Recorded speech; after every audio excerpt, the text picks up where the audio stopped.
Your executive team should be moving the business forward, not just managing their lane. Today, we're getting into who to hire, when to hire them, and how to know when it's time to make a change. Welcome to Dear Frannie, the franchise advice column. I'm your host, Katherine LeBlanc. And along with my co host, James Vitrano, we've spent our careers inside growing franchise systems. From marketing to operations, we break down real questions and real challenges and share the kind of answers you only get from experience. Let's jump in. Thanks for joining Dear Frannie. I'm your host, Catherine. And I'm her co-host, James. All right, I James. love saying that. I love saying You're a that. great co host. I'm Oh, you so too. happy you're here. All Oh, right, so let's kick off our this or that question for today. coming up. We are going to talk about hiring. So, should you hire for scale and for the experience that you don't quite have yet? Or should you promote for system knowledge that you can't afford to lose? I don't like to caveat, but I'm going to caveat. Okay. Okay? I think it depends on kind of where you are in the growth or the stage of your franchising system. Okay. I think that if you're a new to emerging franchise, or I'm going to go with promote for system knowledge you can't afford to lose. I think that there is something significant about authenticity, about brand familiarity, about operational experience that creates a significant amount of confidence in the brand on behalf of a franchisee when I'm talking to somebody who's been with the brand since day Hmm. one or for 3 years or has operated his or own store or has been in the field, right? So I'm going to stand on the side of promote from within, and utilize and grow system knowledge and experience over going out and getting some hired gun like you or me to to grow it, because I think at some point in time you'll realize you need that. And I think good Hmm. teams that are promoted from within will either communicate with their leader, and hopefully their leader has instilled enough confidence in them to know that they're not going anywhere. We're just going to bring somebody in who can kind of help us go that route. And I'd Hmm. say it's exactly what we did at Fat Tuesday, right? I was honored to come in. We didn't let anybody go. I had except for one or two people who just decided they wanted to move on. But we had operators and or people who had been in the business since inception, 1983, and Hmm. so I was able to harness, you know, 30 years of operational knowledge, 40 years of operational Hmm. knowledge as we built the franchise system, and nothing uh, created more significant confidence with the franchisees is people who have been through basically everything. So that's where I'd stand on it. Your thoughts?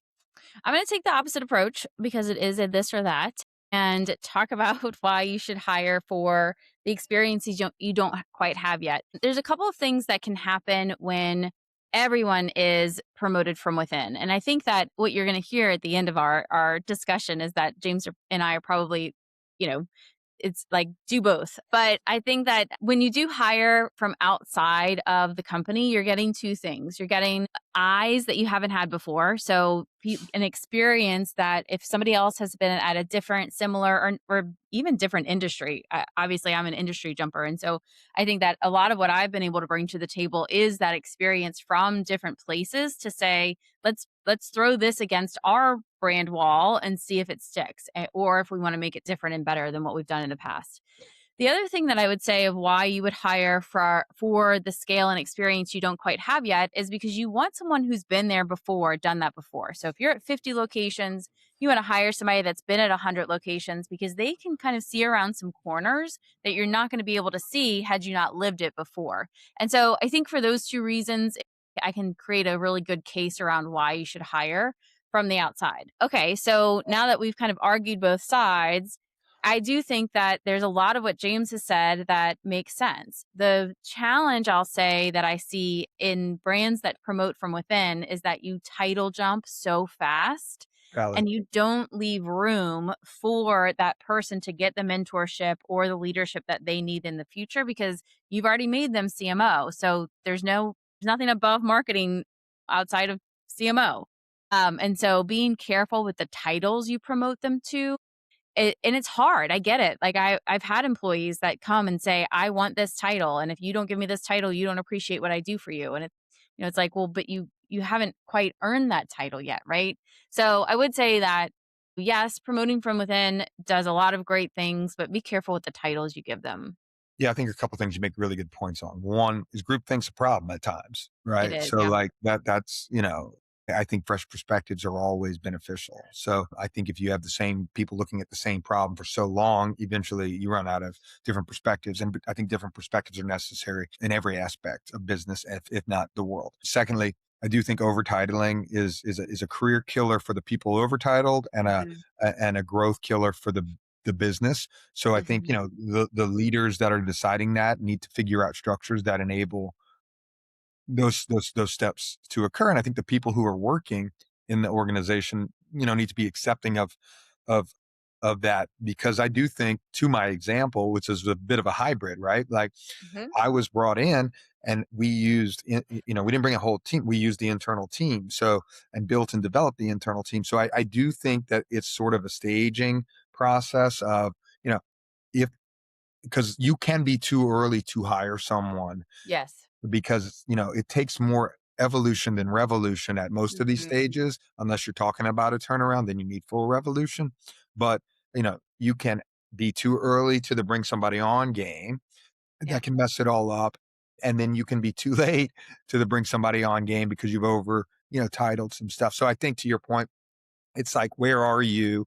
Do as much as you can internally, start looking externally, and maybe hire a consultant like a Catherine LeBlanc Mhm. or a James for a absurd amount of money, and help walk into that. That's my thought. But what do you think? Yeah, well, and, not to push our own agenda, but that is where consultants and people who have done That'd it be before can helpful. be really Yeah, helpful yeah, because you're not committing to them long term. And so you can talk to them to say like, "Okay, does it make sense to promote this person from within? If I do, what consultants can help you two ways. One, they can help coach up the yeah. people that you have internally. And then number two, they can give you an idea of what it looks like should you need somebody that at that executive level. A lot of the times I work with people who need somebody at the executive level to set the plan, but once the plan is set and going, they need somebody at a lower level to execute it. And so then you don't want those bloated salaries too And early for I sure. think, you nailed it. Maybe you don't have to hire from outside. Maybe it's you just, push your team to its capacity and capability, and then you bring in somebody to help on a temporary Mhm. basis that doesn't mess up your G&A. And then, you see where you are from there. Because, the feedback may be from one of us, hey, this person in here needs a little bit more time, but they're, your next blah, blah, blah. Right. Mhm. Or, Yep. hey, on the team, we just don't see it right now. So maybe you need to bring somebody on. So I think it's, Right. not Mhm. we don't wave our flag enough, but there Mhm. is the benefit of the use of the world and sometimes the me. Yeah. Good one. All right. Well, what's our dear Franny question today? Let me pull up. It's a relatively long one. Okay. As we've grown, I've added executives, but I'm struggling to tell if they're actually moving the business forward or just managing their lane. At this stage, what should I expect from my executive team? And how do I know when someone isn't the right leader for where we are now? I'm gonna let you go on this one, and then I'm going to talk, and then I am going to talk incessantly until you tell me to stop, and then delete everything I say and don't post. Okay. Sounds like a plan. Look, I think that a lot of times, especially founders who are growing with their business and haven't yet had some of this experience, what I've seen is that you get excited about bringing on some hired guns and elevating what you believe is a great opportunity. And when you do this, it's awesome. And you're bringing in people who are now thinking like you. You might not have had peers in the business and now you do. But there does become a point where it's like, well, wait, what are they doing? And are they doing what I expect them to do? And I think that the biggest thing that I want to coach CEOs on how to expect more from their executives is to make sure that they are giving them like a clarity around roles and responsibilities, clarity around goals and what I'm trying to achieve, and then the runway to achieve them. Because if as the CEO you feel like you're having to micromanage your executives in order to get the outcome, that's a warning sign. And if you are having to micromanage them, let's bring it down a notch to say, well, why do you feel like you're having to micromanage them? And is that your your problem or their problem? And if it's their problem, then yes, that is the point where you need to say, hey, as an executive, I expect you to be a little bit higher. And if it's your problem, then are you holding on to your business too tight? And maybe you weren't quite ready for these executives to be hired. And so that's the biggest kind of friction point that I see when CEOs bring on executives for the first time and they don't know what to expect. It's usually because, in my opinion, you're micromanaging them into outcomes that and not allowing them to tell you this is what you should expect out of me. Because if they've been there before, they should be able to tell you that. Yes. So I think there's a couple things I would love to jump in on this one on. One, if you are the founder, owner, CEO, board member, and you are the one hiring and or the top leader of the organization, I think the first thing you have to do is exactly what you said, self-evaluate to determine if you are contributing to or causing the problem, first and foremost, right? Like, I think Hmm. those leaders who do not self-analyze, self-evaluate, seek input or feedback about his or her approach to leadership and or the clarity, that sort of 360 for the top person, be it an owner or a CEO, is I think imperative and something every leader should be doing now. I mean, if you're not, then I would love to have a conversation as to why Why on not? God's green earth you think you don't need to. So I think first it's like, and you and I have worked with people Hmm. who I'm very fond of a CEO who openly admits that he is not a CEO. He Hmm. is a founder and he is a entrepreneur, but he is saddled with being the CEO and he wishes he wasn't the CEO because he knows that there are, and I love that about this person, right? Hmm. But and I find that endearing. And I think it's a good leadership quality. Secondly, I think you as the leader know, it's like the book Blink says, you know in your gut.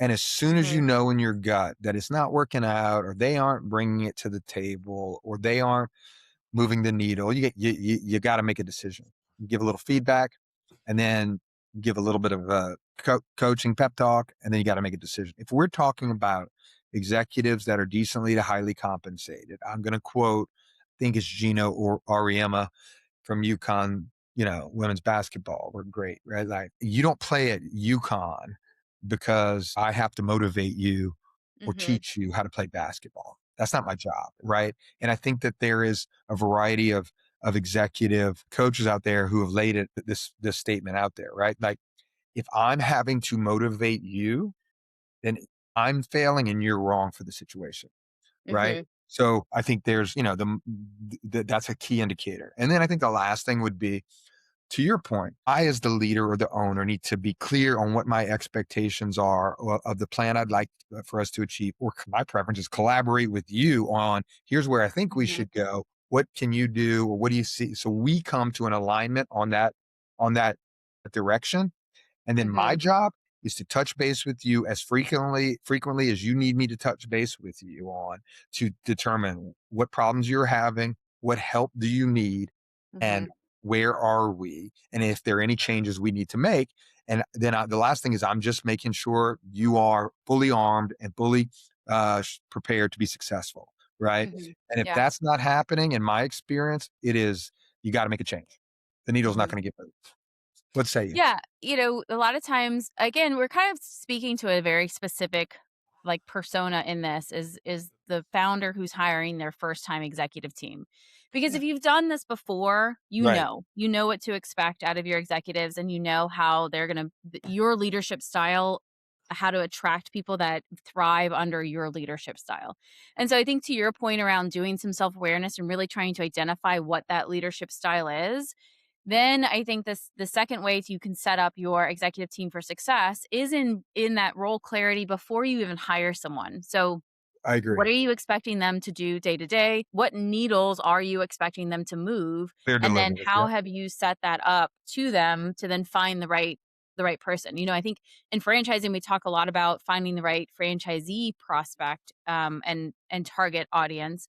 But when you're thinking about your executive team, thinking about someone who is one going to thrive under your leadership, and then two really clearly understands what you're asking them to bring to the table. Because at some stage, right, you might be bringing on a chief operating officer and the focus for the next 2 to 3 years is on training and getting your training up and running, and that's gonna be a different COO than if your focus was around compliance and, you have 50 locations and we're doing a big refresh on the store design, and so you're gonna have a big push on compliance. Those might be different people, and so thinking about what do you want, what are the major things you want this role to accomplish, and then who are you to then hire someone to thrive under you, I think are 2 things that you could take a step on to then hire the right person for what you're looking to do. And I think, you've said it before around, if these 3 things are not, working out, then it's time to really evaluate and move them on. But there are often times that it may not be the person, it may be the clarity in the role and the expectation setting, and then, have you given them the space to actually do their job? Well, it's really, look, this is a real intense topic on a level, right? So, speaking to the specific owner, founder, investor who is hiring an executive to come on or executives to come on, as a guy who's done this, right? And that relationship can be fantastic, or that relationship can devolve in a split second without any clarity or understanding, right? I would Mhm, say two things. One, you as the owner, founder, hirer, investor, whatever, have to be really, really ready, right? And that's a litany of things when I say ready. And we can have a whole conversation about that. But on the flip side, as the man or woman coming into that role, you got to go eyes wide open, right? mhm.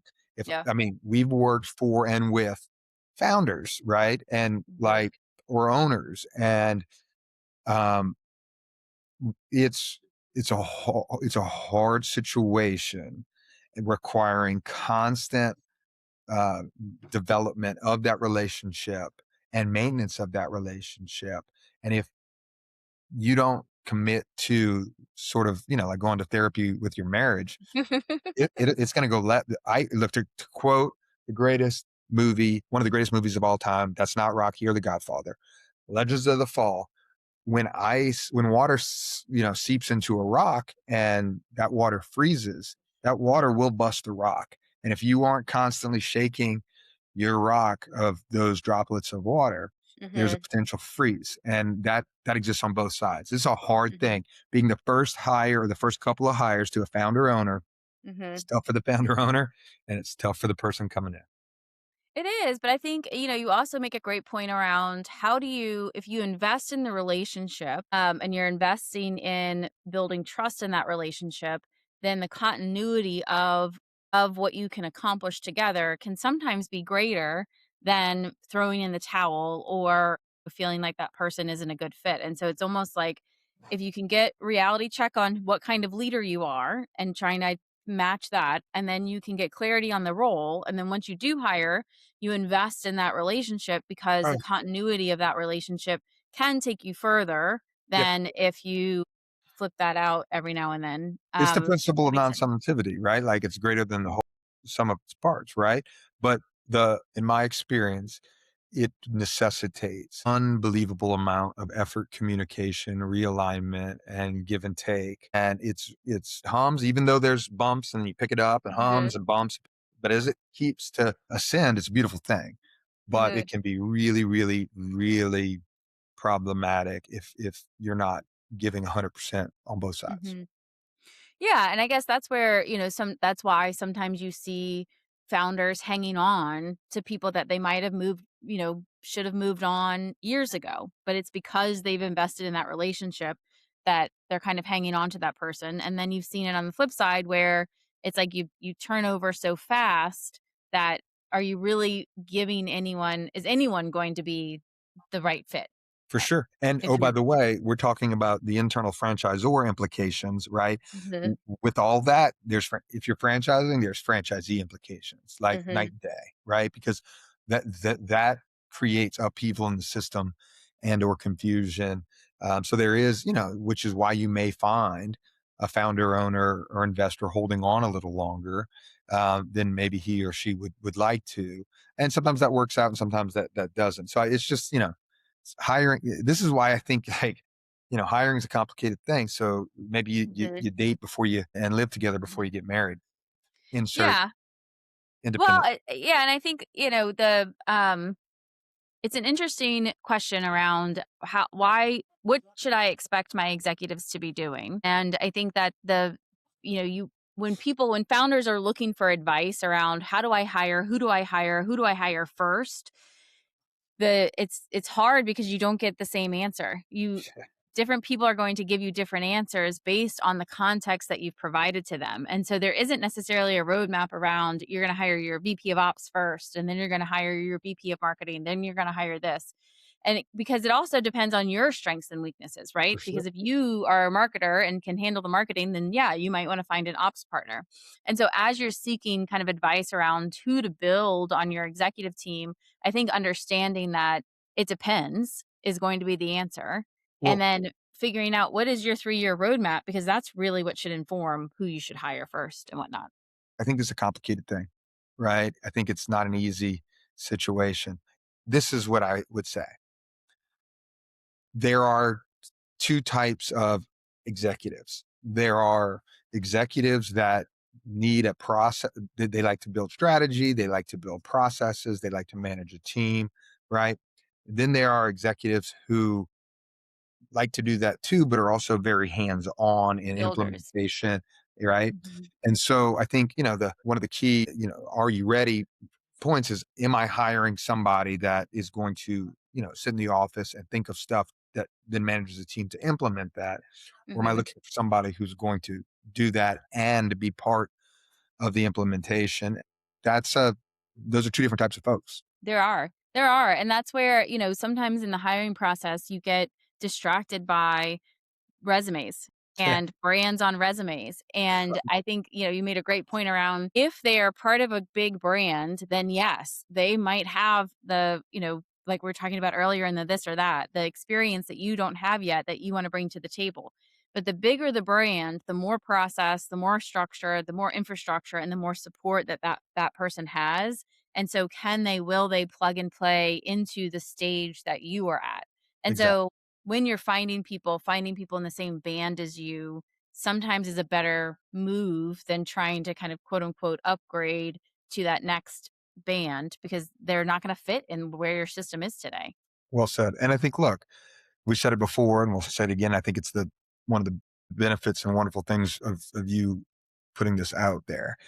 This is why you should reach out to people. If you're an owner or a Mhm. founder or, an investor, 90% of the folks in the F&B community are our community and willing to help. So slide into our LinkedIn, and if you want to just talking to people as an owner, founder, investor that aren't working for you or aren't beholden to the paycheck is a good way for you to sort of get some honest feedback to help you avoid problems. So don't hesitate to reach out.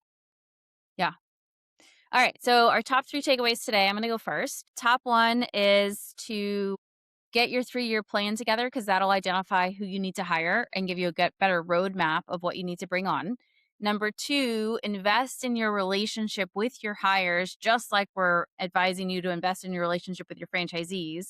Because the longer you have that hire with you, the longer term impact they can make on your business, and the business continuity momentum can increase.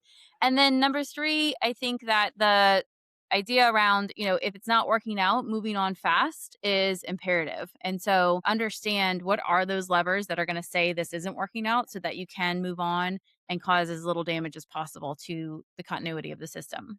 Think moving forward, we should just let your top three be our top three. But I'll jump in with, one, group think can be an issue, right? Mhm. So there's, always opportunity and benefit for new, fresh perspectives. Two, be ready. Be ready if you're the founder owner for hiring, and be ready if you're being hired by the founder owner. Be ready for that relationship. And then three, watch for the ice in the water, and I mean the water in the rock, and be sure that you are hiring and or you are coming into a job where you understand, are you strategic and management only, or are you strategic management and implementation on both sides of that equation. Mhm. Good deal. All right. Well, that's our episode for today. Thank you for joining us on Dear Frannie. If our conversation sounded familiar, you are not late. You are right on time. And we appreciate your time and ask that you share this episode with friends should they need to hear it. Thanks.